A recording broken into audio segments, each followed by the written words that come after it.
Hello बच्चों, मैं स्मिता विजयवान स्वागत करती हूँ आपका आईसीटी वर्चुअल क्लासरूम में। आशा करती हूँ आप सभी स्वस्थ होंगे और अच्छे से अपनी पढ़ाई कर रहे होंगे। बच्चों, आज हम पढ़ने जा रहे हैं पीरियोडिक क्लासिफिकेशन ऑफ एलिमेंट्स के बारे में, जहाँ पर हम पीरियोडिक टेबल को डिस्कस कर चुके थे। तो यहाँ पर हम उसके प्रॉपर्टीज को डिस्कस कर रहे थे। तो एक बार आप देख लीजिए जो भी हमने लास्ट लेक्चर में पढ़ लिया था, फिर आगे चैप्टर को कंटिन्यू करते हैं।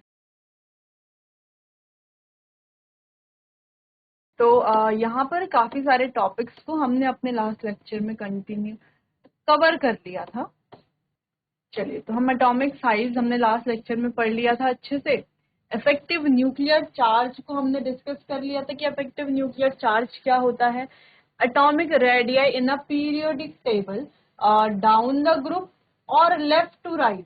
एटॉमिक रेडियस में क्या चेंजेस होते हैं, ठीक है, एटॉमिक रेडियस इंक्रीज होती है या डिक्रीज होती है, ये हमने डिस्कस कर लिया था कि जब हम लेफ्ट टू राइट जाते हैं तो जेड इफेक्टिव बढ़ने की वजह से, यानी कि न्यूक्लियर चार्ज बढ़ने की वजह से साइज कम हो जाता है। वहीं जब हम टॉप टू बॉटम जाते हैं तो न्यूक्लियर चार्ज भी बढ़ रहा होता है, जिस वजह से साइज कम होना चाहिए था, लेकिन नंबर ऑफ शेल्स भी बढ़ रहे होते हैं। यहाँ पर नंबर ऑफ शेल्स वाला फैक्टर जो है वो डोमिनेट कर जाता है, और नंबर ऑफ शेल्स बढ़ने की वजह से साइज भी इंक्रीज होता है टॉप टू बॉटम।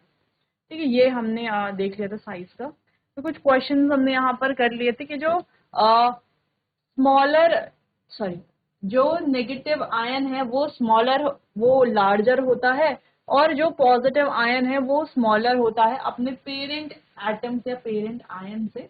तो ऐसा क्यों होता है, इसको भी हमने बहुत अच्छे से यहाँ पे डिस्कस कर लिया था। ठीक है, तो नेक्स्ट क्वेश्चन था, which of the following pair would you have larger size and Y. तो इनमें से कौन से पेयर का जो है साइज बड़ा होगा और क्यों होगा, ये आपको बताना है। तो आप बहुत आसानी से बता दोगे कि पेयर में से साइज बड़ा किसका होगा। तो देखो, के और के पॉजिटिव की अगर हम बात करें तो साइज बड़ा किसका होगा। के क्या है, हमारा पेरेंट एटम, और के पॉजिटिव क्या है, इसका कैटायन। तो हमें पता है कि जो कैटायन है, तो हमें पता है जो कैटायन है, ठीक है, के और के पॉजिटिव की जब हम बात करते हैं तो हमें पता है ये है एटम, और ये क्या है, इसका कैटायन है। तो कैटायन का साइज हमेशा छोटा होगा उसके पेरेंट एटम से। ऐसा क्यों, क्योंकि कैटायन में नंबर ऑफ प्रोटॉन ज्यादा होते हैं इलेक्ट्रॉन से, जिस वजह से जेड इफेक्टिव भी ज्यादा होता है और साइज कम हो जाता है। तो यहाँ पर साइज होगा इसका ज्यादा। एफ और एफ नेगेटिव की बात करें तो एनायन जो है, एनायन का जो साइज है वो हमेशा बड़ा होगा उसके पेरेंट एटम से। तो यहाँ पर एफ ई का सॉरी एफ नेगेटिव का साइन बड़ा, एफ नेगेटिव जो है वो बड़ा होगा साइज में। क्यों, क्योंकि यहाँ पर नंबर ऑफ इलेक्ट्रॉन ज्यादा है, जिससे रिपल्शन ज्यादा होगा। रिपल्शन ज्यादा होगा तो जेड इफेक्टिव कम, जेड इफेक्टिव कम तो साइज इंक्रीज। ठीक है, नेक्स्ट है हमारे पास एफ ई प्लस टू और F E plus three, F E two plus और एफ ई थ्री प्लस। तो एफ ई टू प्लस और थ्री प्लस की बात करें तो देखो, टू प्लस का साइज बड़ा होगा एफ ई थ्री प्लस। ठीक है, प्लस टू वाले हमेशा बड़े, प्लस टू वाले बड़े होंगे। क्लियर है, चलो अब आगे बढ़ते हैं। Arrange the following in order of increasing size. इनको इंक्रीजिंग साइज के ऑर्डर में आपको रखने, सोडियम, मैग्नीशियम और पोटेशियम। तो देखो, सोडियम, मैग्नीशियम और पोटेशियम की बात करें अगर हम, तो यहाँ पर क्या हो रहा है, ये नीचे को जा रहा है। अगर आपने यहाँ पर देखा हो, देखो ये है सोडियम, ये है मैग्नीशियम और ये है पोटेशियम। अगर हम साइज की बात करें तो सबसे बड़ा साइज किसका है, पोटेशियम का, देन सोडियम का, देन मैग्नीशियम। ठीक है, तो वही यहाँ पर लिखा गया, सबसे बड़ा साइज है पोटेशियम का, देन मैग्नीशियम, देन सोडियम। ठीक, चलिए, अच्छा ये क्वेश्चन भी आप कर लेंगे। इसके बाद है आयनाइजेशन एनर्जी। सीधा सीधा आयनाइजेशन एनर्जी को स्टार्ट करते हैं। और आप क्या करना है बच्चों, यहाँ तक जो भी हमने टॉपिक पढ़े हैं, जिसमें हमने जेड इफेक्टिव पढ़ लिया है और एटॉमिक साइज पढ़ लिया, आपको क्या करना है, जेड इफेक्टिव और एटॉमिक साइज के जो भी क्वेश्चन हैं एनसीईआरटी में वो सॉल्व कर देना। ठीक है, बात करते हैं आयनाइजेशन एनर्जी। आयनाइजेशन एनर्जी, कहीं पर आपको आयनाइजेशन पोटेंशियल भी देखने को मिलेगा। अब आयनाइजेशन एनर्जी, आयनाइजेशन पोटेंशियल क्या कह सकते हैं हम। आयनाइजेशन एनर्जी यानी कि वो एनर्जी जो हेल्प करेगी हमें किसी लूजली बाउंड इलेक्ट्रॉन को किसी आइसोलेटेड गैसेस एटम से बाहर निकालने में, ठीक है, जो एनर्जी चाहिए उसी को कहेंगे ionisation energy. It is the amount of energy required to remove, amount of energy यानी कि कितनी एनर्जी, जो अमाउंट ऑफ एनर्जी हमें चाहिए to remove loosely bound electron from the isolated gaseous atom. एक आइसोलेटेड गैसियस एटम से जो loosely bound electron है उसको रिमूव करने के लिए जो एनर्जी चाहिए, ठीक है, उसको किस में चेंज करने के लिए, गैसियस कैटायन में चेंज करने के लिए, इसी को कहा जाता है आयनाइजेशन एनर्जी और आयनाइजेशन पोटेंशियल। ये इसकी यूनिट ईवी। क्लियर? जैसे हम कह रहे हैं कि कोई आइसोलेटेड गैसियस एटम हमारे पास, अब इससे एक इलेक्ट्रॉन निकालना है, ठीक है, एक इलेक्ट्रॉन निकालना है, उस एक इलेक्ट्रॉन को निकालने के लिए जो एनर्जी हम देंगे उस एनर्जी को हम कह रहे हैं आयनाइजेशन एनर्जी, और इससे ये इलेक्ट्रॉन यहाँ से बाहर निकल जाएगा।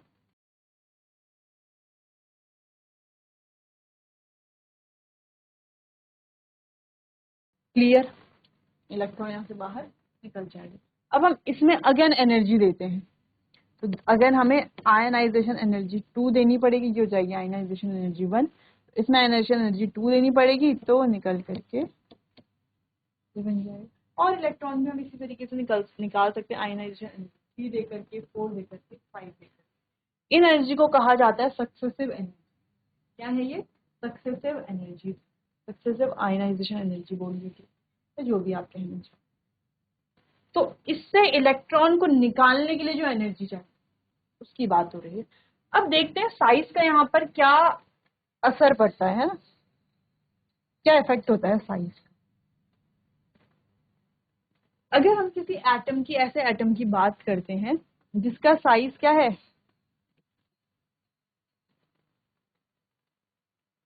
बड़ा है,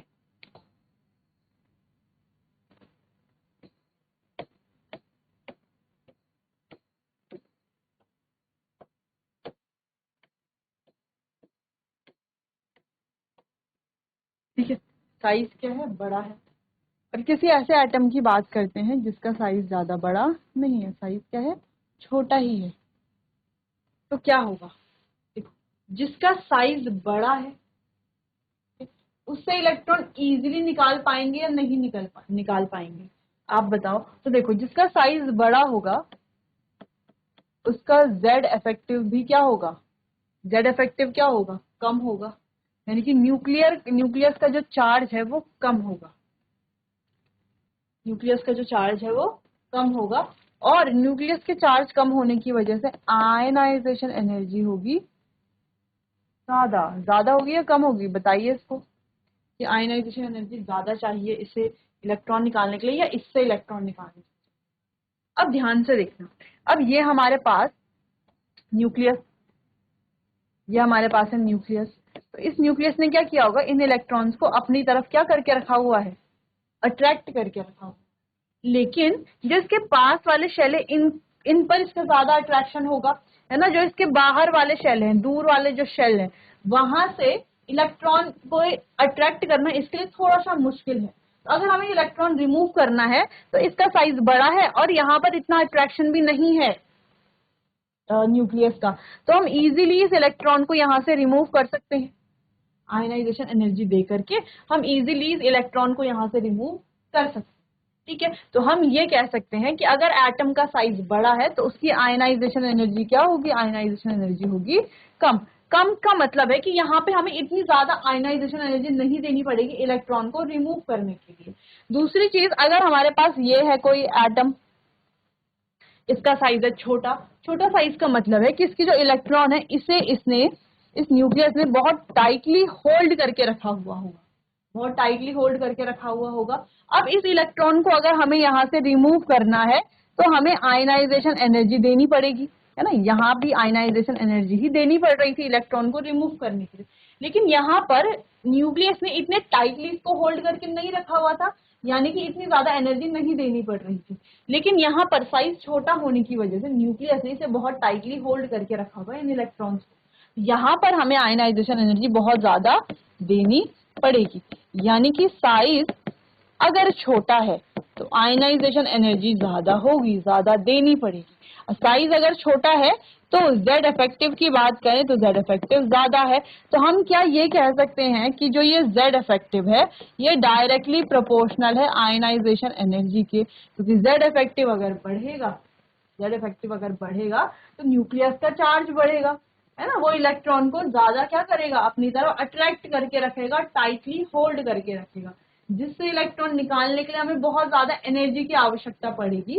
और वो एनर्जी हमारी आयनाइजेशन एनर्जी, यानी कि यहाँ पर ज्यादा आयनाइजेशन एनर्जी देनी पड़ेगी। ठीक है, जैसे मान लो हमारे पास क्या है, ये मान लो ये कोई चॉकलेट है, हमारे पास ये कोई चॉकलेट है, ठीक है, और हमने क्या किया, चॉकलेट को बहुत टाइटली होल्ड करके रखा, बहुत टाइटली पकड़ करके रखा है। अब ये चॉकलेट किसी को अगर छीननी है तो बहुत ज्यादा एनर्जी देनी पड़ेगी, फिर जाके इस चॉकलेट को क्या कर पाएंगे, वो ले पाएंगे। लेकिन अगर हमने इसे बहुत टाइटली नहीं पकड़ा हुआ, बहुत लूजली ये बाउंड है, ठीक है, तो हमें यहाँ पर बहुत ज्यादा एनर्जी नहीं देनी पड़ेगी और हम बहुत इजीली चॉकलेट ले सकते हैं। ठीक है, तो सेम यहाँ पर भी वही केस है, बस यहाँ पर साइज आप समझ लीजिए इसको। ठीक है, साइज टाइटली बाउंड का मतलब है, टाइटली होल्ड करने का मतलब है कि अगर साइज छोटा होगा तभी तो टाइटली होल्ड कर पाएगा। साइज अगर बड़ा है तो बहुत सारे शेल्स है, इतने शेल तक कैसे ये, यानी कि अगर साइज बड़ा है, साइज बड़ा क्यों है एटम का, क्योंकि उसके पास नंबर ऑफ शेल्स ज्यादा है। तो ज्यादा शेल्स हैं तो इस न्यूक्लियस का जो ये न्यूक्लियर चार्ज है वो इतने बाहर वाले शेल तक थोड़ी ना लग पाएगा, लगेगा, उसने उसको पकड़ा हुआ होगा लेकिन बहुत ज्यादा टाइटली होल्ड करके नहीं रखा हुआ होगा। ठीक है, तो बेसिक सी चीज यहाँ पर समझ में आ गई कि आयनाइजेशन एनर्जी क्या है, इसका Z इफेक्टिव से क्या लेना देना है और साइज से क्या लेना देना है। बाकी तो बेसिक चीजें जो हम रीड करके यहाँ पर समझ लेंगे। ठीक है, चलिए इतना बस समझ में आना चाहिए, मेन कॉन्सेप्ट यही है। अच्छा, दूसरी चीज ये भी है, अगर हमने यहाँ पर सक्सेसिव आयनाइजेशन एनर्जी के बारे में बात की थी अभी सक्सेसिव आयनाइजेशन एनर्जी के बारे में बात, थोड़ा सा देखेंगे सक्सेसिव आयनाइजेशन एनर्जी को। ठीक है, तो सक्सेसिव आयनाइजेशन एनर्जी हम किसे कह रहे हैं, हम बोल रहे हैं कि हमने एक आइसोलेटेड गैसियस एटम से आयनाइजेशन एनर्जी 1 दे करके कोई इलेक्ट्रॉन निकाला, फिर हमने इस इलेक्ट्रॉन जहां से निकला हुआ है वहां पर आयनाइजेशन एनर्जी 2 दी और फिर से एक इलेक्ट्रॉन और निकाल दिया, फिर से हमने इसको आयनाइजेशन एनर्जी 3 दी और फिर से यहां से हमने एक और इलेक्ट्रॉन को बाहर निकाल दिया। तो अब हमारे पास हो गई है, एक हो गई है आयनाइजेशन एनर्जी 1, एक हो गई है आयनाइजेशन एनर्जी 2 और एक हो गई है आयनाइजेशन एनर्जी 3। अब इन तीनों में से सबसे ज्यादा आयनाइजेशन एनर्जी कौन सी हो, है ना, ग्रेटर कौन सी हो। अगर हमें इनका इंक्रीजिंग ऑर्डर लगाना हो तो कैसे लगाएंगे, क्या ये हमारा इंक्रीजिंग ऑर्डर होगा, हाँ यही होगा, ionisation energy 3 will be greater than ionisation energy 2 और ionisation energy 2 is greater than ionisation energy 1। तो ऐसा क्यों है, 1 ग्रेटर क्यों नहीं है, 3 ग्रेटर क्यों है ना। तो ऐसा इसीलिए है, देखो मान लो यहां पर आपके पास थे 12 इलेक्ट्रॉन और 12 प्रोटॉन। ठीक है, अब यहां पर आपने क्या किया, एक इलेक्ट्रॉन को रिमूव कर दिया, आयनाइजेशन एनर्जी दी, तो यहां पर आपके पास हो गए हैं 11 इलेक्ट्रॉन और 12 ही प्रोटॉन है लेकिन अभी भी। अब मतलब क्या है, यहाँ पर 12 प्रोटॉन ने 12 इलेक्ट्रॉन को होल्ड करके रखा हुआ था जो कि नॉर्मल था। अब यहां से एनर्जी दे करके हमने एक इलेक्ट्रॉन बाहर निकाल दिया, इलेक्ट्रॉन हो गए 11 लेकिन प्रोटॉन अभी भी उतने ही है। अब प्रोटॉन क्या करेंगे, इसे और टाइटली होल्ड करके रखेंगे इन 11 इलेक्ट्रॉन को, है ना। अब अगर हमें यहाँ से क्या करना है, इलेक्ट्रॉन को निकालना है तो बहुत ज्यादा एनर्जी देनी पड़ेगी एनर्जी, तो बहुत आयनाइजेशन एनर्जी 1 में जो एनर्जी दी थी उससे ज्यादा एनर्जी देनी पड़ेगी, उससे ज्यादा एनर्जी देंगे हम, तब जा करके हमारा इलेक्ट्रॉन जो है यहाँ पर रिमूव हो पाएगा। ठीक है, तो इलेक्ट्रॉन यहाँ पर रिमूव हुआ तो यहाँ पर बच गए 10 इलेक्ट्रॉन। ठीक है, 10 इलेक्ट्रॉन और प्रोटॉन अभी भी 12 ही है। और 10 इलेक्ट्रॉन किसके भी होते हैं, 10 इलेक्ट्रॉन स्टेबल कॉन्फ़िगरेशन भी है, ज्यादा स्टेबल भी है, और उस टेबल से इलेक्ट्रॉन को निकालना बहुत ज्यादा मुश्किल होता है। इसीलिए यहाँ पर 12 इलेक्ट्रॉन केवल क्या कर रहे हैं, 12 प्रोटॉन 10 इलेक्ट्रॉन को होल्ड करके रखे हुए हैं, यानी कि इन्होंने बहुत ज्यादा टाइटली होल्ड करके रखा हुआ होगा, यानी कि सिक्योरिटी बहुत ज्यादा बढ़ा दी होगी। अब यहाँ से एक इलेक्ट्रॉन रिमूव करना है तो हमें बहुत ज्यादा एनर्जी यहाँ पर देनी पड़ेगी, जिस वजह से हमने कहा कि आयनाइजेशन एनर्जी 3 ज्यादा है आयनाइजेशन एनर्जी 2 से, और आयनाइजेशन एनर्जी 2 ज्यादा है आयनाइजेशन एनर्जी 1 से। क्लियर है? तो इलेक्ट्रॉन प्रोटॉन की मदद से आप इजीली समझ गए हो। ठीक है, जैसे देखो बच्चों, हम ये कह सकते हैं, मान लो ये हमारा हाथ, ठीक, इस हाथ में हमने 10 टॉफियां पकड़ी हुई है। ठीक है, अब इस हाथ की कैपेसिटी है 10 टॉफियों को पकड़ने की, तो 10 टॉफियां हमने पकड़ी हुई है इस हाथ में। लेकिन अगर हम एक टॉफी निकालना चाहे, कोई हमसे एक टॉफी चुराना चाहे, है ना, लेना चाहे एक टॉफी, तो वो क्या करेगा, तो हम क्या करेंगे, तो होल्ड करके रखेंगे टॉफीज को, ताकि जो है हम जो दूसरा है वो हमारी टॉफीज ना ले पाए। लेकिन फिर भी क्या होता है, एक टॉफी चलो निकल ही जाती है, लेकिन अब जो 9 टॉफी बची हुई है, उन 9 टॉफी को हम बहुत बहुत टाइटली होल्ड करके रखते हैं ताकि एक भी टॉफी अब बाहर ना जाए। अब मान लो किसी ने एक और टॉफी निकाल दी, अब केवल 8 टॉफी बची है, 8 टॉफी बची है, तो स्पेस भी तो कम हो गया ना, अब हाथ की पावर भी तो बढ़ गई। अब जो है जिस हाथ को 10 टॉफीज होल्ड कर रहा था, जो हाथ 9 टॉफीज होल्ड कर रहा था, अब उसे केवल 8 टॉफीज ही होल्ड करनी है, तो वो बहुत टाइटली होल्ड करके रखेगा। अब यहाँ से एक टॉफी को निकालना बहुत ज्यादा मुश्किल, मान लो एक और टॉफी निकल गई, ठीक है, अब इसमें बची केवल 7 टॉफी, तो 7 टॉफी को हम बहुत ज्यादा टाइटली होल्ड करके रखेंगे, जिससे कि अगर किसी को यहाँ टॉफी चुरानी है या लेनी है टॉफी, ठीक है, मान लो टॉफी हमसे क्या करनी है, जबरदस्ती छीननी है किसी को, तो उसको बहुत ज्यादा मेहनत करनी पड़ेगी, बहुत ज्यादा एनर्जी लगानी पड़ेगी। ऐसे धीरे धीरे धीरे धीरे करके जितने कम कम टॉफीज होती जाएंगी, हाथ की जो पावर है उन टॉफीज को होल्ड करने की उतनी ज्यादा बढ़ती जाएगी। वैसे यहाँ पर भी होता है कि जितने इलेक्ट्रॉन कम होते जाते हैं, प्रोटॉन की पावर उतनी ही बढ़ती जाती है, उन इलेक्ट्रॉन को और टाइटली वो होल्ड करके रखता है। इतना आपको ध्यान से समझ लेना है। चलो, तो ये समझ में आ गया सक्सेसिव। अच्छा, ये जो एनर्जीज हैं इनको ही बोला जाता है सक्सेसिव एनर्जीज। ठीक है, जो काफी सारी ये हो गई हैं। अब आगे बढ़ते हैं। तो यहाँ तक डिस्कस कर लिया था हमने, कॉन्सेप्ट समझ गए हैं कि कॉन्सेप्ट क्या है आयनाइजेशन एनर्जी का। अब आगे बढ़ते हैं। The amount of energy is required to remove second, third and fourth electron from cations after removal of first electron are successive ionization energy। यानी कि फर्स्ट इलेक्ट्रॉन रिमूव करने के बाद सेकेंड इलेक्ट्रॉन रिमूव करने के लिए, थर्ड फोर्थ को remove करने के लिए जो एनर्जीज दी जाती हैं उन्हीं को कहा जाता है सक्सेसिव आयनाइजेशन एनर्जी। जैसे हमने बात की आयनाइजेशन 1 2 3, इसके बाद और होगी तो वो हो जाएंगी हमारी successive ionisation energy. In general, successive ionization energy always increase as the electron to be removed got closer to the nucleus। यानी कि यही यहाँ पर कहा जा रहा है कि जो सक्सेसिव एनर्जीज हैं ये हमेशा ज्यादा होती हैं, ऑलवेज इंक्रीज होती हैं। क्यों? क्योंकि इलेक्ट्रॉन इन्हीं से हमें रिमूव करना है और इलेक्ट्रॉन न्यूक्लियस के पास आ जाता है, जिससे कि इलेक्ट्रॉन को रिमूव करना बहुत ज्यादा मुश्किल हो जाता है। There is a strong attraction between nucleus and electron. तो यहाँ पर इलेक्ट्रॉन और न्यूक्लियस के बीच का जो अट्रैक्शन है बहुत ज्यादा स्ट्रॉन्ग है। ठीक है, जिस वजह से more energy is required to remove the next electron. जिस वजह से नेक्स्ट इलेक्ट्रॉन को रिमूव करने के लिए हमें बहुत ज्यादा एनर्जी देनी पड़ती है। बहुत ज्यादा एनर्जी देंगे तभी तो इलेक्ट्रॉन रिमूव कर पाएंगे। ठीक है, तो सक्सेसिव एनर्जी जो है वो आगे की तरफ क्या होती रहती है, बढ़ती रहती है आगे की तरफ, यानी कि 3 से ज्यादा होगी, फोर्थ वाली 4 से ज्यादा होगी, फिफ्थ वाली, इस तरीके से। आगे बढ़ते हैं। अब आयनाइजेशन एनर्जी के लिए कौन कौन से फैक्टर रिस्पॉन्सिबल है उसके बारे में बात करते हैं। एटॉमिक साइज और रेडियस। तो सबसे पहला है एटॉमिक साइज या रेडियस बोलने। Ionisation energy is inversely proportional to atomic size of the element, that is higher the atomic size of element lower will be ionisation energy. यानी कि जो कि हमने यहाँ पर डिस्कस भी किया था कि साइज ज्यादा तो आयनाइजेशन एनर्जी कम। तो साइज कि क्या है, ये इनवर्सली प्रोपोर्शनल है आयनाइजेशन एनर्जी। यानी कि साइज अगर बढ़ेगा तो आयनाइजेशन एनर्जी कम होगी, साइज अगर कम होगा तो आयनाइजेशन एनर्जी ज्यादा होगी। ठीक है, as the distance of the outer shell electron increases from the atomic nucleus the attractive forces decreases and the outer electron are loosely held.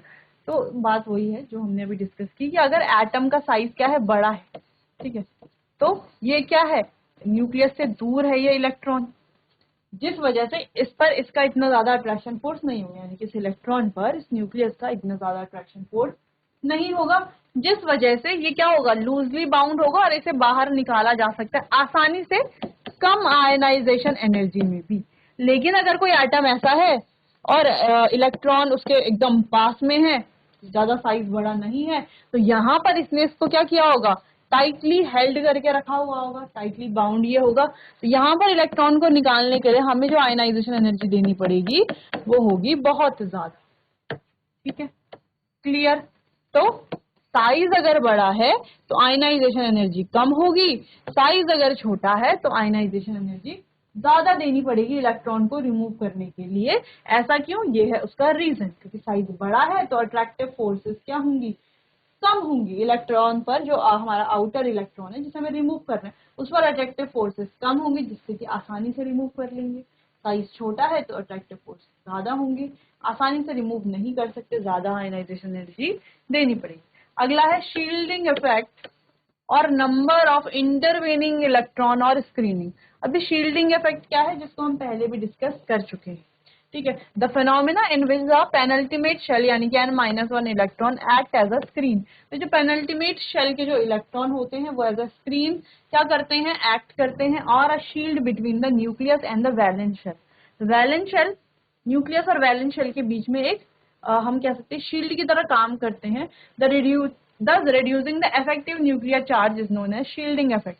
और क्या करते हैं, इफेक्टिव न्यूक्लियर चार्ज को कम करते हैं। तो देखो, अगर इफेक्टिव न्यूक्लियर चार्ज कम होगा तो क्या होगा, अगर इफेक्टिव न्यूक्लियर चार्ज कम है तो साइज बढ़ेगा, साइज बढ़ेगा तो आयनाइजेशन एनर्जी कम होगी।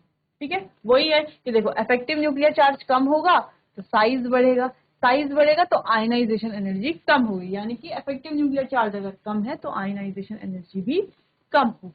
The penultimate shell electron repel the valence shell electron to keep them loosely held with the nucleus. Evidently greater the shielding effect, lesser is the effective nuclear charge। तो shielding effect अगर कम होगा, ठीक है, तो effective nuclear charge ज्यादा होगा, and lesser is the ionization energy। ठीक है, shielding effect अगर क्या होगा, सॉरी, shielding effect अगर ज्यादा होगा तो इफेक्टिव न्यूक्लियर चार्ज या जेड इफेक्टिव कम तो साइज भी कम। ठीक है, तो वही जो हमने यहाँ पर लिखा हुआ था। अच्छा, शील्डिंग इफेक्ट क्या है, जो हमने न्यूक्लियर चार्ज में पढ़ा था उसमें ही हमने शील्डिंग इफेक्ट भी डिस्कस कर लिया था। एक बार फिर से देख लेते हैं। ये हमारा न्यूक्लियस है, इसमें प्रोटॉन्स है, और ये हमारे क्या है, इलेक्ट्रॉन्स है। अब देखो बच्चों, ये क्या कर रहा होगा, ये प्रोटॉन जो है, प्रोटॉन या न्यूक्लियस बोलेंगे, न्यूक्लियस जो है इन इलेक्ट्रॉन्स को अपनी तरफ अट्रैक्ट करना चाह रहा होगा। इनका क्या है, अपनी तरफ अट्रैक्ट करने की कोशिश करेगा इन इलेक्ट्रॉन को, कर रहा होगा। ठीक है, लेकिन इन इलेक्ट्रॉन का आपस में रिपल्शन भी तो हो रहा होगा, क्योंकि ये एक दूसरे के इतने पास है, रिपल्शन भी तो हो रहा होगा। अगर यहाँ पर रिपल्शन का फोर्स होता है ज्यादा, अगर इनके बीच का जो रिपल्शन है वो होता है ज्यादा, तो यहाँ पर जो जेड इफेक्टिव है वो हो जाता है कम। और अगर इनके बीच का जेड इफेक्टिव ज्यादा है तो रिपल्शन हो जाता है कम। ठीक है, तो दोनों क्या है, आपस में इनवर्सली प्रोपोर्शनल हम कह सकते हैं। रिपल्शन ज्यादा तो जेड इफेक्टिव कम, रिपल्शन कम तो जेड इफेक्टिव ज्यादा। दूसरी चीज यह है कि जेड इफेक्टिव अगर कम होगा तो साइज भी क्या होगा, एटम का साइज ज्यादा होगा, जिस वजह से आयनाइजेशन एनर्जी भी क्या होगी, ज्यादा। तो हम कह सकते हैं Z effective is directly proportional to ionisation energy, और shielding effect is inversely proportional to ionisation energy.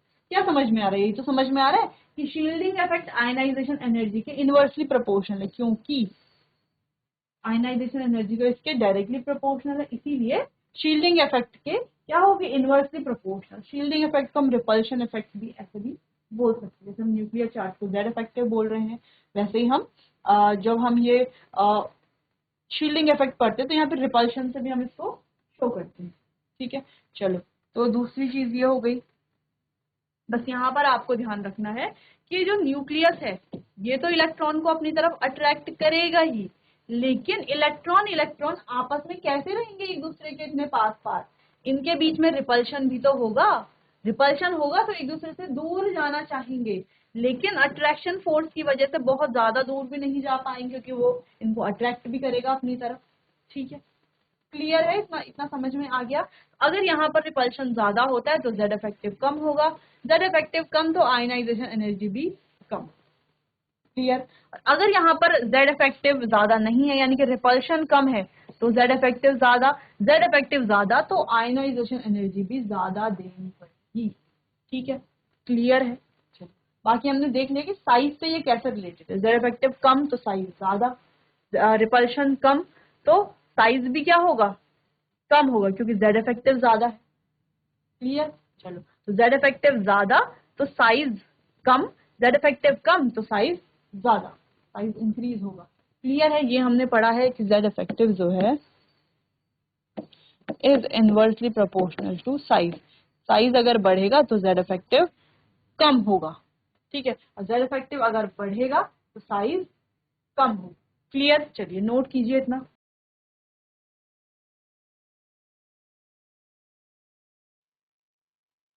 चलिए तो यहाँ पर हमने बात की कौन कौन से फैक्टर है जो आयनाइजेशन एनर्जी को अफेक्ट कर रहे हैं। तो पहले हमने बात की साइज की, साइज अगर इंक्रीज होगा तो आयनाइजेशन एनर्जी डिक्रीज होगी, दोनों आपस में क्या है, इनवर्सली प्रोपोर्शनल है। सेम हमने बात की शील्डिंग इफेक्ट बोल ले या जेड इफेक्टिव बोल ले।